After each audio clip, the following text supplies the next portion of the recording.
Q&A. Karena setiap pertanyaan selalu ada jawaban. Dipandu oleh Yohana Margareta.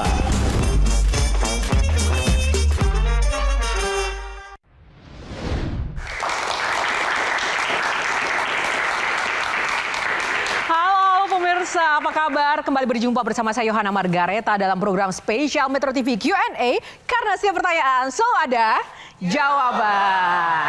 Nah, seperti biasa, saya tidak sendiri, ada 3 orang panelis dan juga teman-teman mahasiswa yang hadir di studio. Tepuk tangan untuk Kang Maman, Fani Gazani, dan Gian. Terima kasih semuanya. Nah pemirsa, di era di mana segala hal diukur dari apa yang tampak di luar, kita sering lupa bahwa kekuatan sejati justru tumbuh dari dalam. Banyak orang sibuk menghitung angka di timbangan, namun abai menghitung investasi kesehatan untuk masa depan.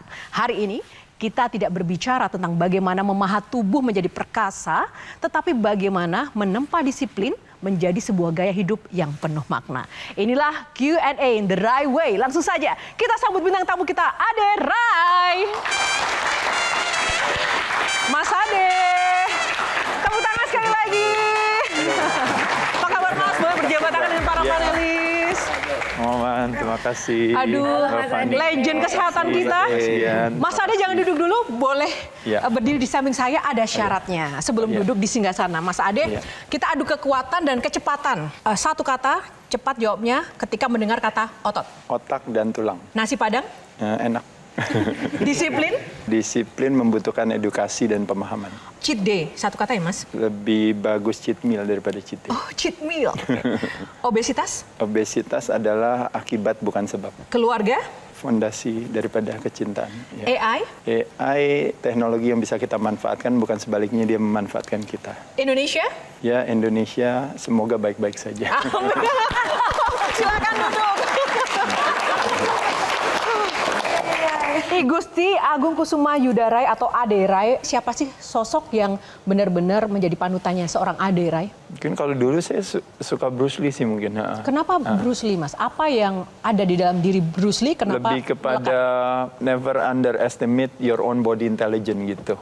Jadi Maksudnya jangan gimana? pernah kita merendahkan kecerdasan daripada tubuh kita gitu. Jadi ternyata dengan seni tangan kosong ini gitu dan juga bersedia untuk merubah perilaku kita, ternyata kita bisa punya kemampuan untuk membuat tubuh kita, apakah kebetulan kalau dalam hal Bruce Lee bisa membela dirinya dengan lebih baik gitu. Kalau dalam hal saya mungkin saya berusaha untuk membayangkan kayak tubuh saya sebagai media untuk saya mengekspresikan karya seni saya gitu. Jadi apakah dalam hal secara visual, penampilan maupun juga dalam hal ternyata dalam hal kesehatan juga gitu bahwa ternyata tubuh kita itu tidak selemah yang kita duga kalau seandainya kita bersedia mau mempelajarinya.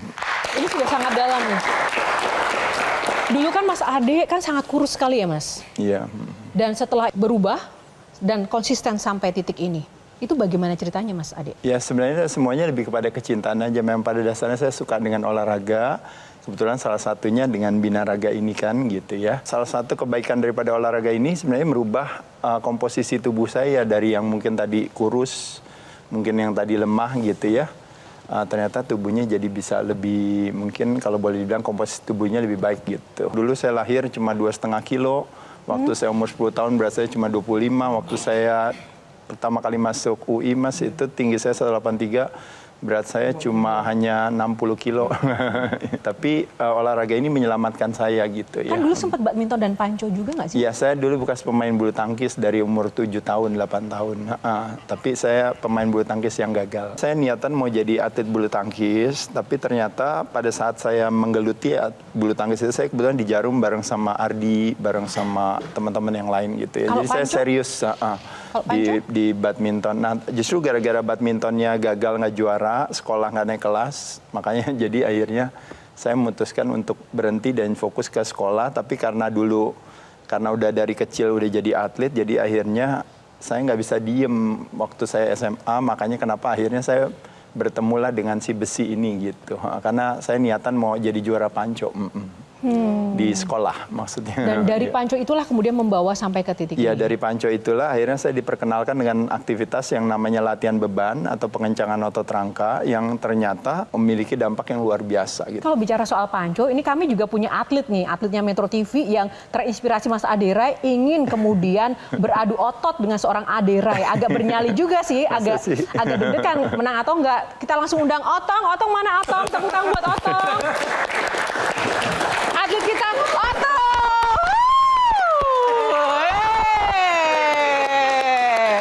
Nah, oke. Sebelum adu Panco, Mas Ade boleh lihat Otong nggak? Nah, namanya Otong, ini atlet kami, Mas. Dari melihat sosok Otong ini, menurut Mas Ade dia sehat atau nggak? Dari sisi fisik, Mas Ade ngelihat Otongnya apa yang Ya perlu? lumayan lah, lumayan. Ya. Lumayan, apanya? Thank you banget nih. Kenapa cium tangan? Lebih tua, lebih tua. Iya. Dari 1 sampai 10 nilainya berapa nih, Mas? Iya, Mas. Nggak usah dikeker-kekerin Otong. Ya. 7 deh, boleh deh. Widih. Oke. Apakah ada lawan sepadan ya? Maksudnya Mas Ade kegedean. Oke ya, teman-teman langsung aja. Ini Ya. Mas Ade tangan kanan, saya tangan 2 boleh nggak nih? Benar. Udah nggak pede ini.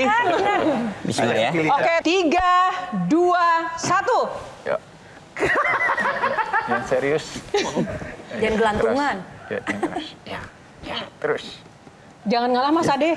Iya. Nggak apa-apa, ada asuransi kok. Ada asuransi kesehatan. BPJS ini. Oh my God.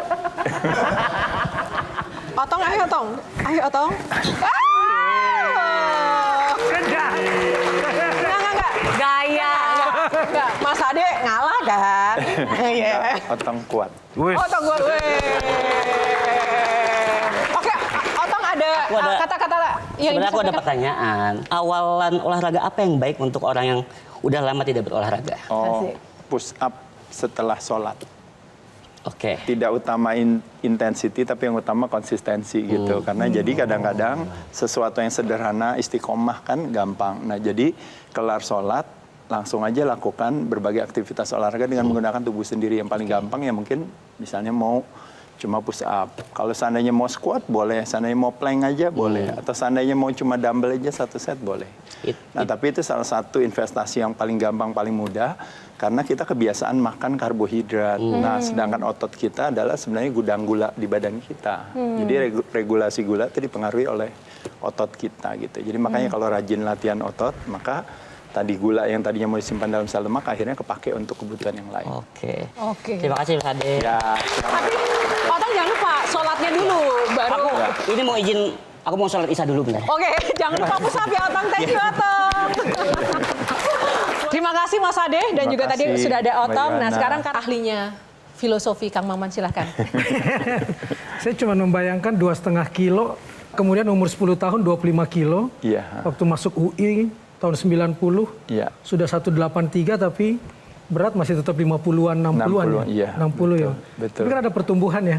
Iya. Sepertinya mudah menumbuhkan. Saya mau nanya cara menumbuhkan rambut gimana?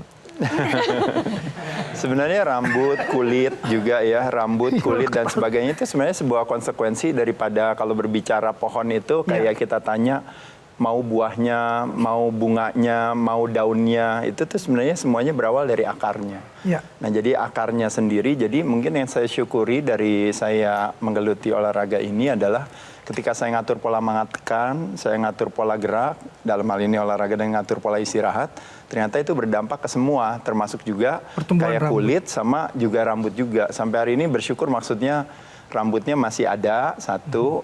Bersyukur juga rambut hitamnya masih lebih banyak daripada rambut putihnya. Jadi saya masih bisa cabut uban, jadi hitamnya masih dominan. Karena sudah 56, 57 ya? Saya 57 ya. 57. Oh wow, tepuk tangan. 57 tahun. Fani?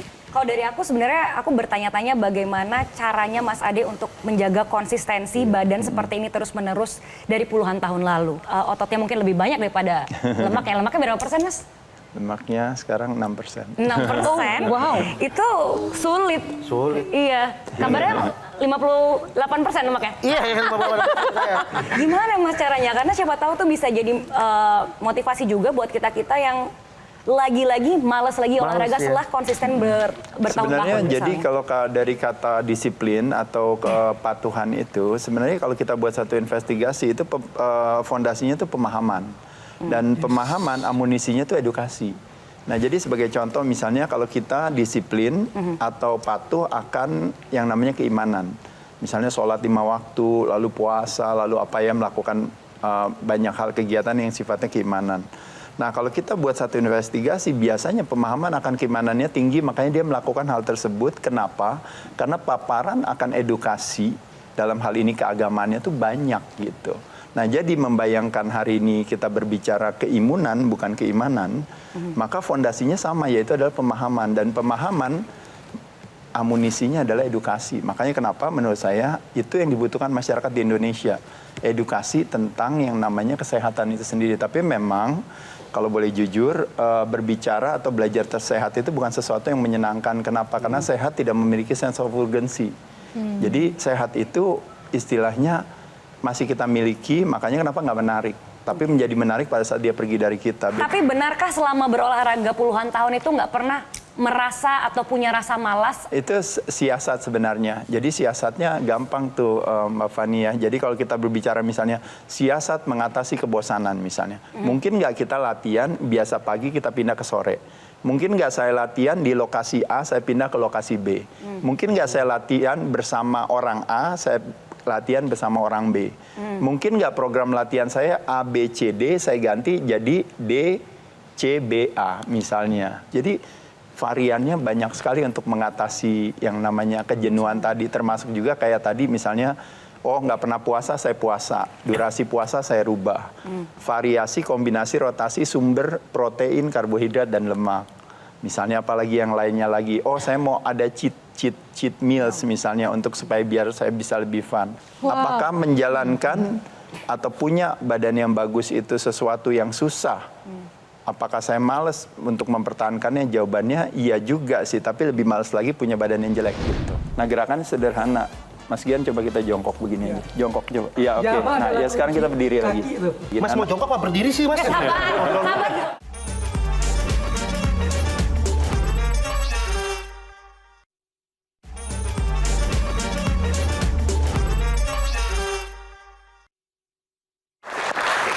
Kembali bersama Q&A dan langsung saja waktu dan tempat saya persilahkan untuk Gian. Mungkin pertanyaannya adalah tentang obesitas. Banyak orang yang tidak sadar bahwa dirinya sudah obesitas.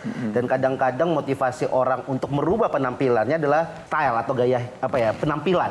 Betul. Sebenarnya itu bisa menjadikan modal dasar untuk melakukan perubahan. Betul. Atau itu malah menjadi jebakan sendiri nih. Iya. Gimana, Kalau Mas? saya melihatnya dari sisi yang menguatkan hati, justru membuat orang mau jadi punya pola hidup sehat memang berawal dari visual. Jadi ada istilah yang mengatakan garis tipis antara kontribusi dan signifikansi. Kontribusi itu adalah buat kita sendiri, signifikansi adalah apa kata orang. Contoh misalnya hari ini teman-teman pada senang misalnya mau ikutan lagi musimnya high rock, semua mau ikutan high rock. Lagi musimnya padel, semua mau ikutan padel. Lagi musimnya lari, semua mau ikutan lari. Kalau ditanya sebenarnya dia lari atau padel atau di high rocks untuk kesehatan dia atau dia ingin dipandang sebagai orang sehat. Nah garisnya tuh tipis. Yang bisa tahu jawabannya dia sendiri. Tapi poin dari cerita ini dua-duanya baik adanya. Kenapa? Karena dia tetap ada di tempat high rocks, ada di tempat padel, dan ada di tempat lari. Jauh lebih bagus daripada dia ada di tempat lain yang mungkin membuat dia jadi menjauhkan dia daripada sakit gitu. Tapi kan yang menarik Mas adalah ketika misalnya itu menjadi musiman, oke padel semua orang padel, semua high rock semua orang kenapa? Ya kenapa ya semua orang nyalek semua nyalek. Gimana sih Kak? Lu sih Kak nggak maksudnya jadi distract.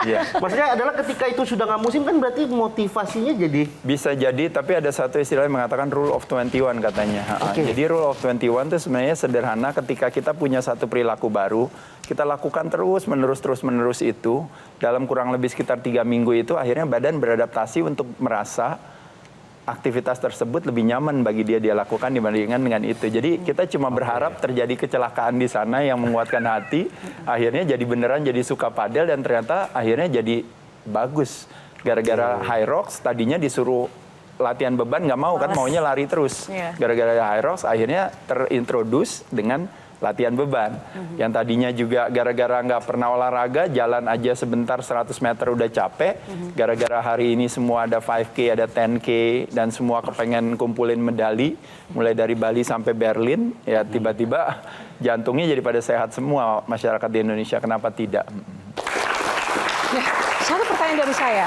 Selain tadi yang tren adalah mau paddle, Hyrox. Kalau saya olahraga itu kadang tuh selalu mendengar, strength dulu, kardio dulu. Sebenarnya lebih bagus yang mana sih Mas, kardio atau strength? Ya sebenarnya dua-duanya nggak masalah, tapi kalau kita berbicara sistem energi, kita kalau latihan beban kita mayoritas menggunakan gula sebagai sumber tenaga. Nah jadi ketika kita dahulukan dia, setelah latihan beban kita kardio, maka pada saat kita kardio kita langsung masuk ke dalam yang namanya zona bakar lemak. Zona di mana badan setelah gula darahnya udah turun, nah pada saat itu badan sudah siap menggunakan lemak sebagai sumber tenaga. Makanya kalau di kardio namanya kurang lebih zona 2, jadi kira-kira antara 60-80% maksimal detak nadi kita per menit. Nah itu biasanya udah kita masuki setelah kalau kita kardio habis latihan beban. Kalau seandainya kita misalnya habis makan lalu kita kardio, untuk badan pakai lemak sebagai sumber tenaga butuh kurang lebih sekitar 20-30 menit dulu. Gulanya diturunin dulu baru dia pakai lemak sebagai sumber tenaga.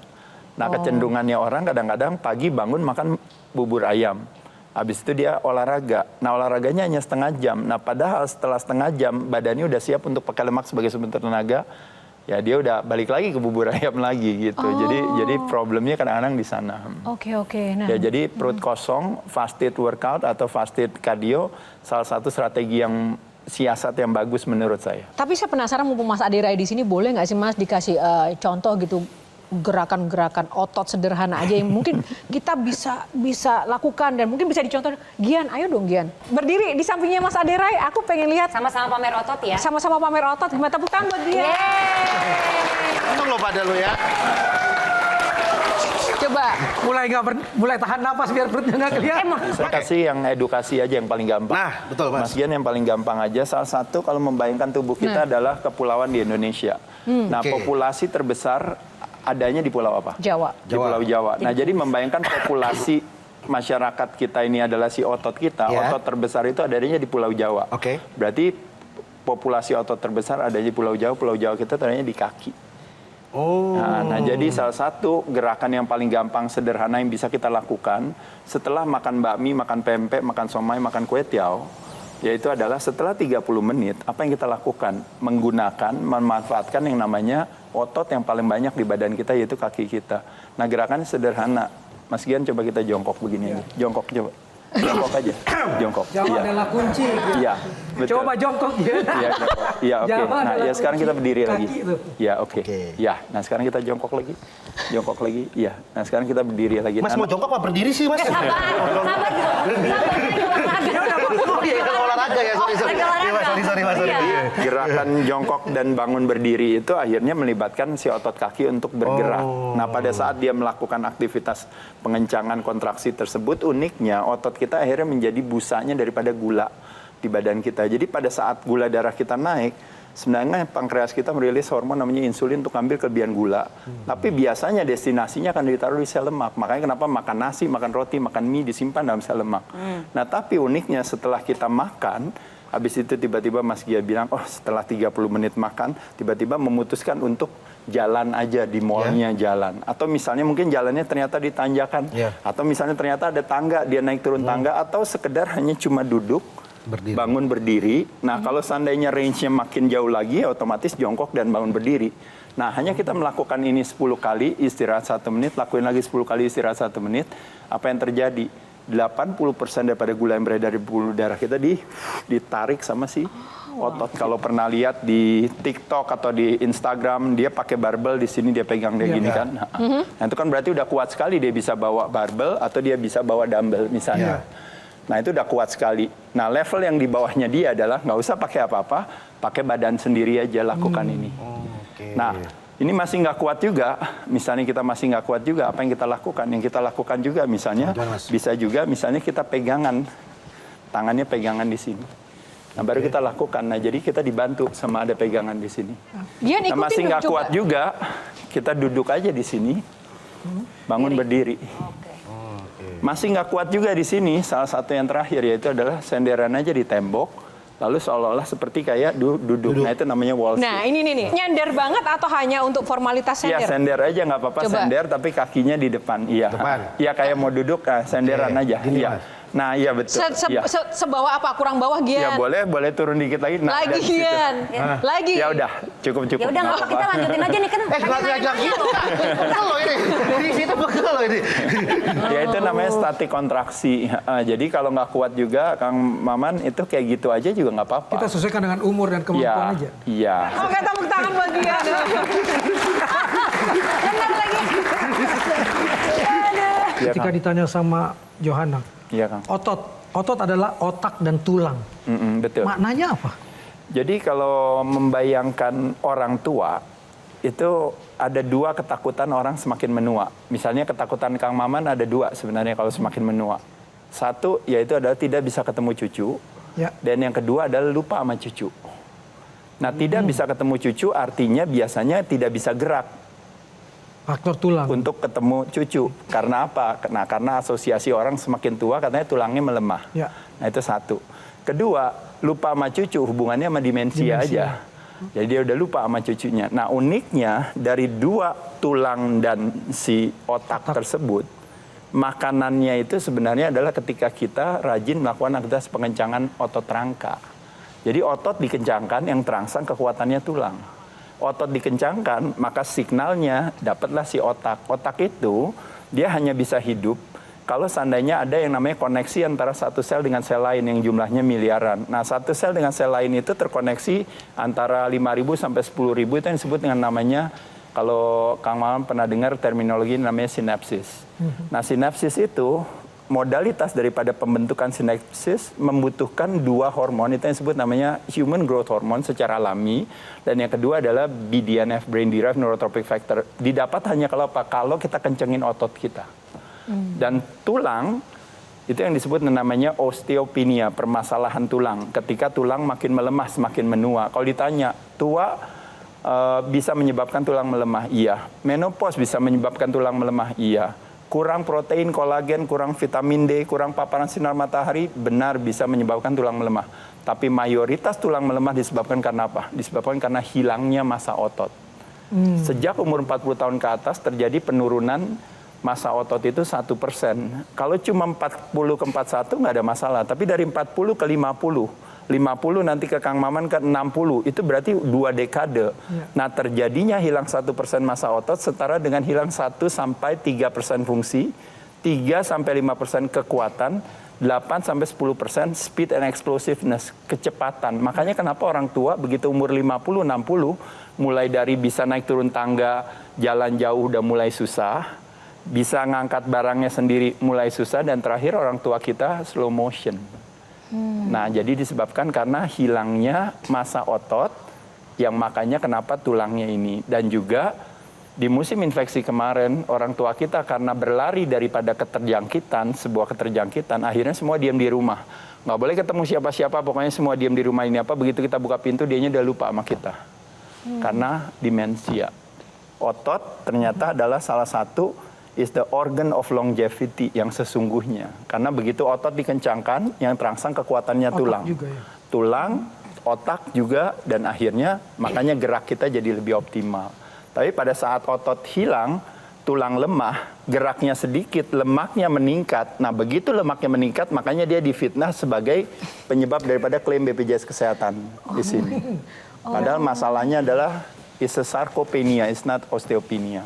Tapi kenapa orang tidak mau berotot jawabannya? Jawabannya karena salah paham, karena dia takut seperti Aderai. Nah itu dia. 95% wanita gagal diet itu gara-gara apa? Gara-gara terjadi perlawanan hati di dalam dirinya. Mas Aderai masih makan mie instan?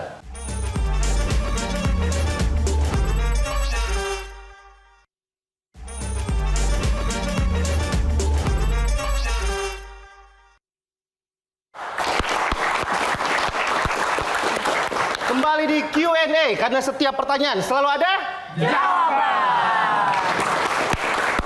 Kita ada punya beberapa fun fact yang kita sudah kumpulkan dari Mas Aderai masih kecil. Dan kita akan bahas hari ini satu persatu. Mari kita mulai fun fact yang pertama tentang Mas Aderai. Saatnya fact check. Yang pertama adalah Mas Aderai merupakan anak tentara. Benar Mas?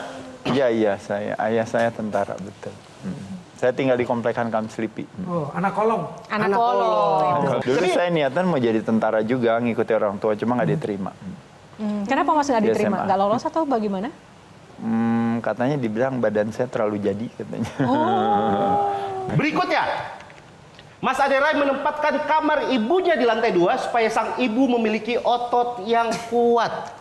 Ya, permasalahan orang tua kadang-kadang kan kehilangan masa otot tadi gitu. Jadi salah satu aktivitas yang memungkinkan orang tua tanpa beliau menyadari kalau dia melatih kekuatan ototnya adalah dengan menempatkan beliau di lantai 2. Ini ada batas umurnya nggak, Mas? Nggak ada, selama memang orang tuanya memang sudah bisa jalan ya. Jadi mumpung belum terjadi penurunan declining tersebut. Tapi kalau orang tuanya ternyata udah sakitan ya udah nggak bisa ditaruh di lantai 2. Tapi orang tuanya kita masih sehat sekarang, dari sekarang justru dia ditempatkan di lantai 2. Dia nyindir saya karena saya taruh perpustakaan di lantai 2, kaki saya ngilu melulu.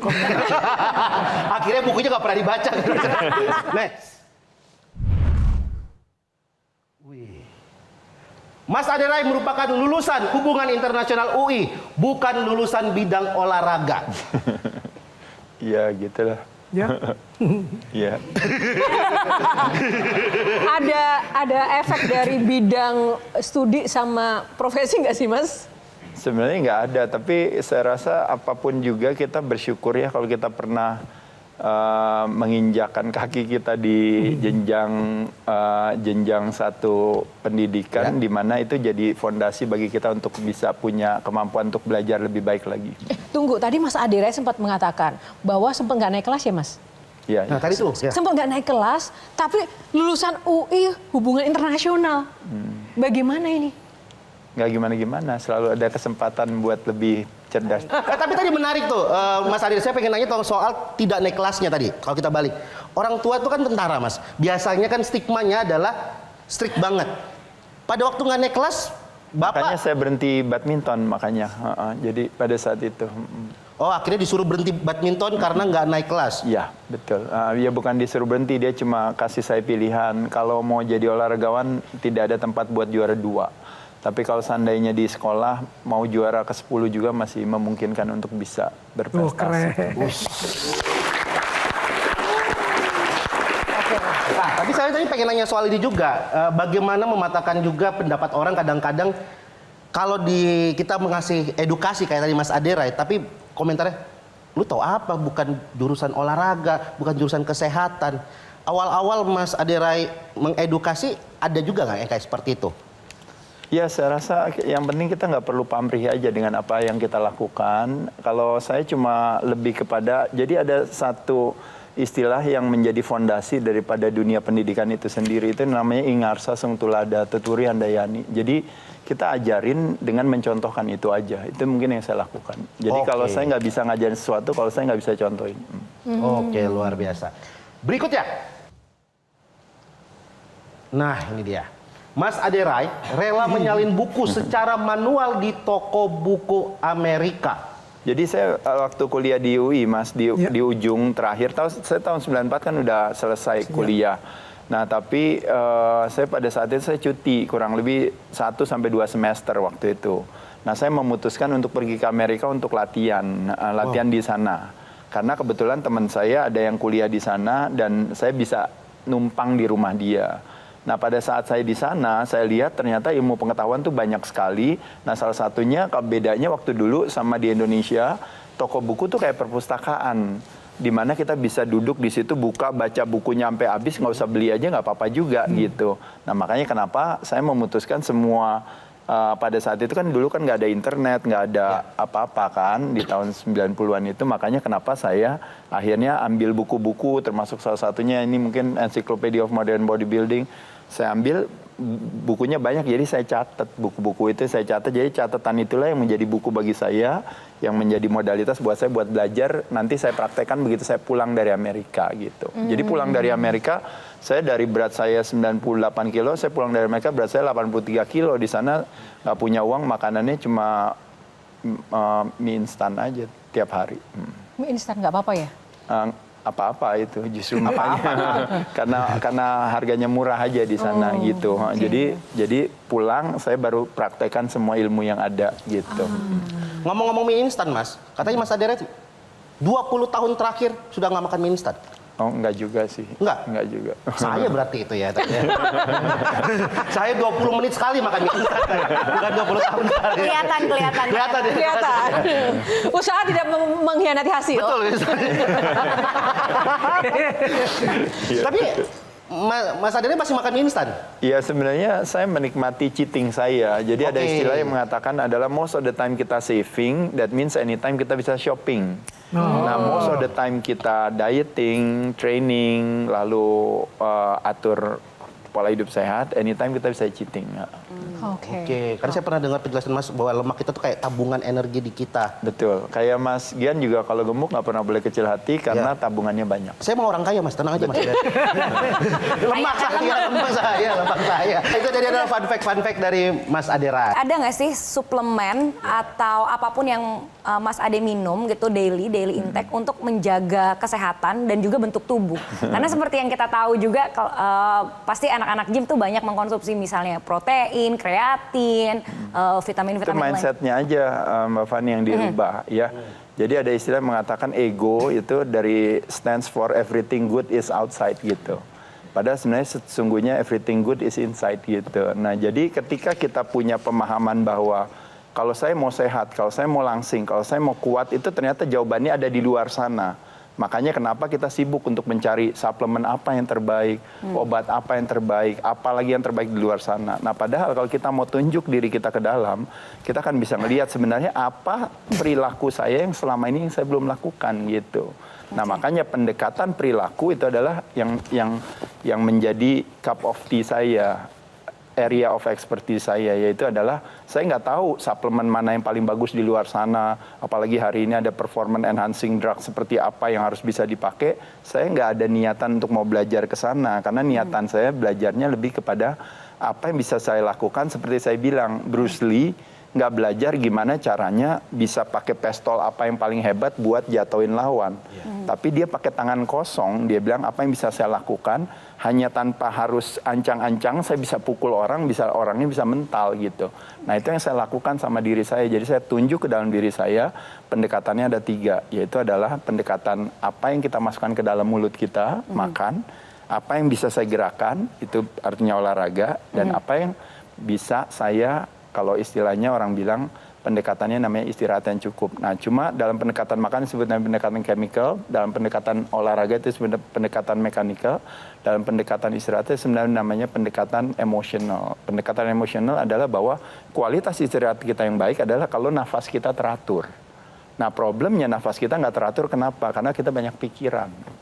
Nah, gerakan pikiran kita ternyata representasi gerakan nafas kita. Makanya kenapa kita nggak bisa fokus ke pikiran, kita fokusnya ke nafas. Nah, makanya strategi tunjuk ke dalam, kita belajar berbagai aktivitas kegiatan yang memungkinkan kita bisa punya nafas teratur.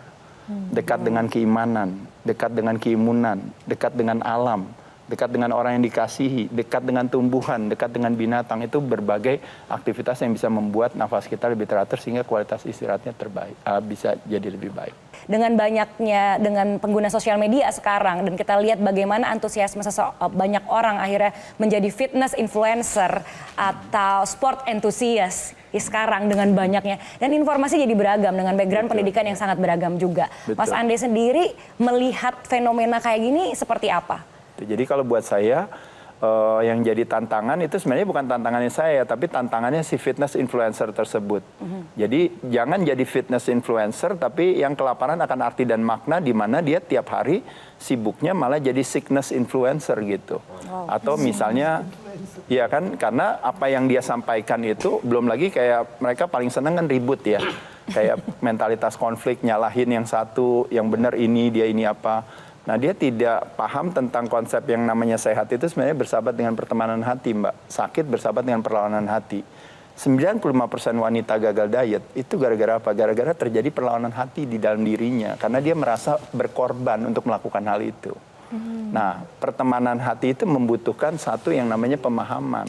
Nah, pemahaman butuh edukasi. Makanya balik lagi tadi. Jadi nggak boleh kelaparan akan arti dan makna sebagai si fitness influencer tersebut. Karena kita ada di sana, kita mau keberadaan kita memberikan kebermanfaatan bagi orang di luar sana, gitu aja. Berarti kalau dibandingkan dengan saya hari ini, berarti saya cuma tinggal punya waktu 7 tahun lagi untuk hidup. Ibu saya punya rejeki, dia sampai 77 tahun.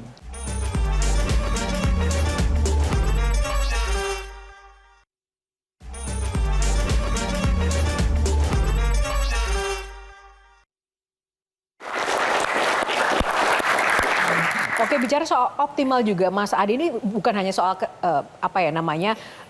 kesehatan diri sendiri, tapi juga ingin berbagi tadi, dan baru-baru ini juga meluncurkan ya tentang AI, program AI-nya. Bagaimana kemudian Mas Ade bisa kemudian mengkorelasikan apa yang menjadi unsur kesehatan dengan dunia digital, dan bahkan bisa diakses program itu dengan WhatsApp saja. Itu bagaimana sih Mas sebenarnya? Ya enggak, sebenarnya ini hanya lebih kepada saya mensyukuri teknologi yang ada hari ini. Ketika ada platform seperti sosial media hari ini, dulu kalau kita ngobrol, kita hanya ngobrol sebatas di sini sama mungkin adik-adik di sini yang hadir datang, mungkin ada 10 orang atau berapa. Akhirnya kita cuma ngobrol di sini, ngobrolnya cuma 15 orang. Tapi dengan adanya teknologi, ada platform itu memungkinkan orang yang di luar sana juga jadi lebih banyak. Nah, kebetulan AI Indonesia kan bekerja sama saya. Dia punya kemampuan untuk bisa bikin supaya orang bisa WhatsApp saya, nanya segala hal tentang pola perilaku hidup sehat ya. Nggak ngomongin soal kesakitan, kuratif, tapi preventif, promotif.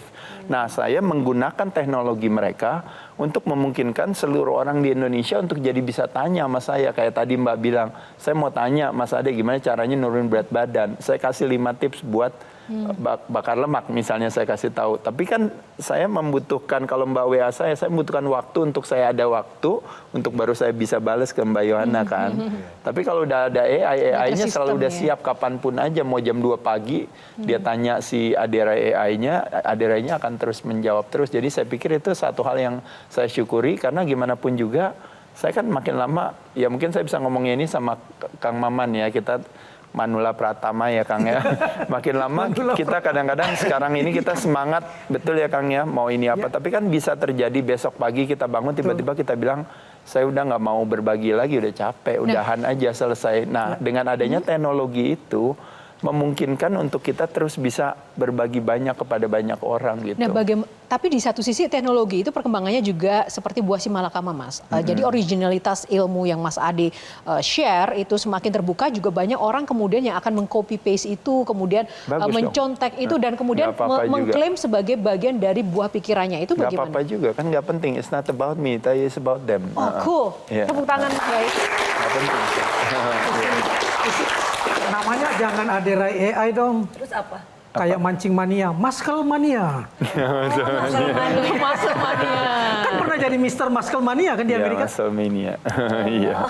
Oke, tadi optimalisasi teknologi. Nah, ini optimalisasi karir, main film juga nih, Mas. Jadi Mas Adera ini sebenarnya mau jadi apa sih, Mas? Saya sebenarnya nggak main film, itu saya cuma nolongin Baim aja. Sebenarnya ya dari dulu saya sebenarnya ditawarin film dari 30 tahun yang lalu. Diajakin, tapi saya cuma satu hal yang saya merasa sampai hari ini saya merasa, yaitu adalah bahwa industri film atau industri hiburan itu tidak membutuhkan saya sebesar industri kesehatan.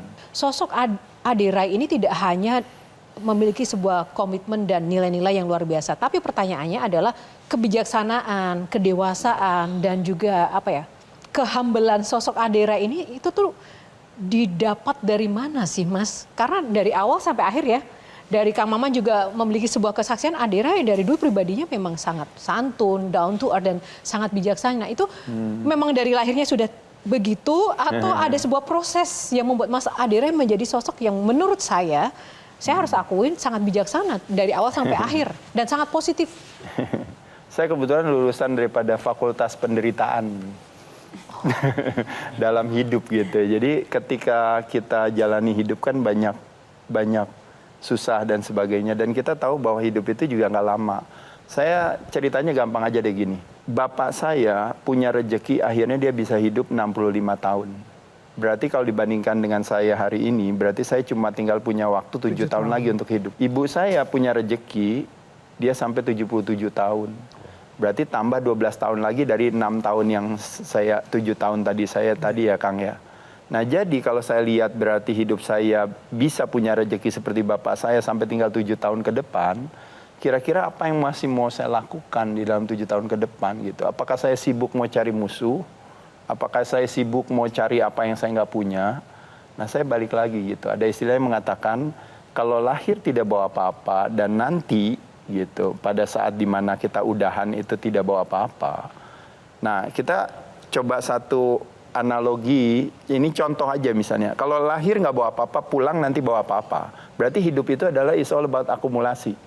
Artinya makanya kenapa sepanjang hidup ini kita kalau bisa cari yang banyak, kalau bisa kita punya, karena kita perlu istilahnya bekal buat nanti kalau kita selesai, kita mesti bawa itu semua. Kan tadi menyampaikan lulusan Fakultas Penderitaan. Memangnya seorang Ade Rai pernah semenderita apa, Mas? Ya enggak, maksudnya menderita dalam banyak hal, terutama menderita karena cara pandang saya terhadap pikiran saya yang nggak benar gitu.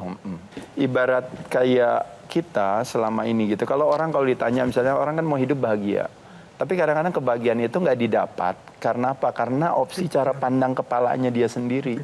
Yang dia mengasosiasikan dirinya sebagai sesuatu yang salah gitu. Nah semakin lama karena saya kesalahpahaman error saya sebagai manusia yang ignorance, makanya kenapa saya apa-apa aja saya merasa tidak bahagia gitu terhadap hidup saya. Nah ketidakbahagiaan hidup saya bukan mengarahkan saya kepada suicidal tendency untuk akhirnya saya mengakhiri hidup saya, tapi justru pada saat itu saya berbalik bertanya sama diri saya, kenapa saya bisa tidak bahagia? Ternyata saya menemukan jawabannya pada saat itu. Jawabannya adalah bahwa bukannya dunianya yang membuat saya tidak bahagia, bukannya hidupnya yang membuat saya tidak bahagia, tapi ternyata cara pandang saya terhadap dunia dan cara pandang saya terhadap hidup saya yang salah gitu. Jadi ada istilah yang mengatakan, saya ingin merubah dunia, dunia nggak berubah buat kita. Saya ingin merubah hidup saya nggak berubah buat kita. Tapi kalau saya bersedia merubah cara pandang saya terhadap dunia dan hidup kita, maka seketika itu juga mendadak dunia dan hidup kita berubah di mata kita. Nah jadi perjalanan hidup saya sebenarnya hanya lebih kepada dari kesalahpahaman akhirnya menjadi kebenarpahaman. Nah itulah makanya kenapa waktu saya mengajarkan teman-teman tentang kesehatan, saya berawalnya dari sana aja. From ignorance to knowledge. Dari kecuekan akhirnya menjadi kepengetahuan. Yang aku lihat Mas Ade ini bisa menjadi sosok contoh buat kita-kita semua yang memang mencari bukan hanya kesehatan dan kebugaran secara fisik, tapi juga tadi di closing answer pertanyaan yang terakhir adalah memang bagaimana cara kita memandang kehidupan, bagaimana akhirnya kita menyikapi dan menjaga kesehatan mental kita. Karena kesehatan mental dan pikiran itu juga menjadi bagian dari kesehatan kan. Karena seringkali kita tuh melihat kesehatan ya fisik aja gitu. Sehingga kita melupakan bagaimana seharusnya kita memperlakukan mental dan juga pikiran kita. Jadi di sini aku juga akhirnya banyak belajar dari Mas Ade dan teman-teman juga aku yakin di sini juga banyak belajar kalau ternyata kita harus memperhatikan kesehatan itu secara utuh dan keseluruhan gitu. Nggak bisa kita bagi-bagikan atau kita kotak-kotakan. Yang saya dapat adalah bahwa ternyata menjadi sehat itu bukan dengan langsung melakukan ke gym, melakukan angkat barbel segala macam itu adalah satu langkah, tapi merubah mindset, mengisi kepala kita dengan pengetahuan-pengetahuan bahwa bagaimana sih sehat itu yang akan menjadi dorongan kita untuk jadi hidup yang sehat. Begitu disebut otot langsung dijawab otak plus tulang, sebuah stigma runtuh. Sebuah stigma runtuh ketika saya diundang ke sini saya pikir kita akan bicara fisik doang nih. Ternyata tidak. Stigma yang akan runtuh kalau semua orang nonton hari ini, tidak lagi ada paradoks orang yang ototnya gede pasti otaknya kecil. Orang yang ototnya kecil ya otaknya gede. Ternyata tidak tuh. Bisa juga tuh otak gede, otot gede. Kalau kita pakai cara dan hatinya juga besar gitu kan. Itu yang pertama. Yang kedua ketika beliau bilang nggak takut saya dijiplak. Itu filosofinya Bruce Lee lagi tuh yang pernah bilang bahwa jangan pernah memikirkan yang di luar dari yang tidak bisa kita kendalikan gitu loh.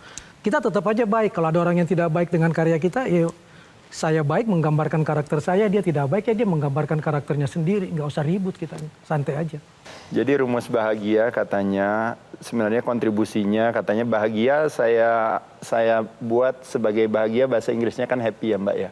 Nah happy itu saya pendekkan dengan H gitu ya. Jadi H itu ternyata dikontribusi oleh 3 huruf yang lainnya. Yang satu yang disebut namanya S, yang kedua C, yang ketiga V.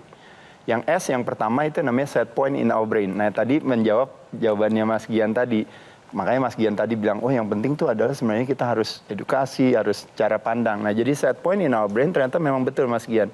Dia berkontribusi hampir 48% daripada yang namanya kebahagiaan kita. Nah terutama makanya ada orang yang suka lupa bahwa ternyata perbendaharaan akan yang namanya kekayaan sesungguhnya adalah bukan hanya akan posesi, prestasi, dan reputasi, tapi ternyata kekayaan akan rasa bersyukur, kekayaan akan keikhlasan, kekayaan akan pemaafan. Demikianlah episode Q&A kali ini, semoga bisa memberikan tidak hanya inspirasi, tapi juga arti dan makna untuk Anda semua yang menyaksikan pada malam hari ini. Atas nama kru yang bertugas, saya Yohana Margareta undur diri. Terima kasih atas kebersamaan Anda. Jumpa lagi Q&A episode selanjutnya. Karena setiap pertanyaan selalu ada jawaban. Sampai jumpa.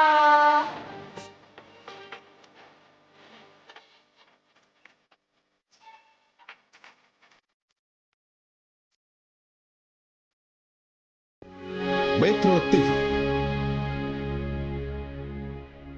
Jelajahi cara baru mendapatkan informasi. Download Metro TV Extend sekarang.